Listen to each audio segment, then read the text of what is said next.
ఓటమితో మొదలైన రాజకీయ జీవితం 2009లో ఎంఐఎం తరపున యూసఫ్ కూడా కార్పొరేటర్గా మొదటి పోరాటం, మొదటి అడుగులోనే ఓటమి. చాలా మంది ఇక్కడే ఆగిపోతారు. తెలుగుదేశం అభ్యర్థి మురళీగౌడ్ చేతిలో ఓటమి పాలయ్యారు. కానీ నవీన్ ఆగలేదు.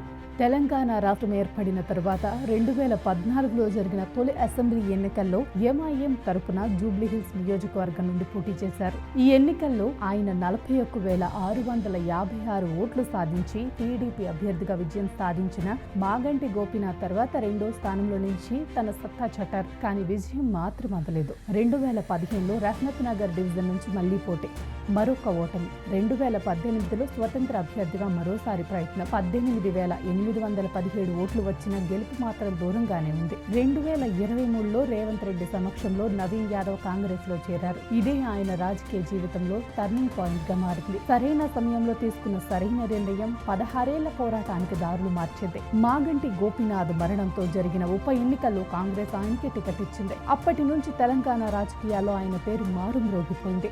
ఇక ఈ ఏడాది జూన్లో మాగంటి గోపీనాథ్ మరణంతో అనివార్యమైన జూబ్లీహిల్స్ ఉప ఎన్నికలో కాంగ్రెస్ అభ్యర్థిగా బరిలోకి దిగిన నవీన్ యాదవ్ విజయం దిశగా దూసుకెళ్తున్నాడు. బీఆర్ఎస్ అభ్యర్థిపై భారీ మెజార్టీతో ముందంజలో నిలిచాడు. నియోజకవర్గంపై ఆయనకున్న దశాబ్దాల పట్టు, కాంగ్రెస్ పార్టీపై పెరుగుతున్న ప్రజాభిమానం ఆయనను ఈ చారిత్రక విజయం వైపు నడిపించాయి. 4 ఓటముల తర్వాత చివరకు విజయ తీరాలకు చేర్చాయి. రేపు అసెంబ్లీలో అధ్యక్ష అని మాట్లాడనున్నారు.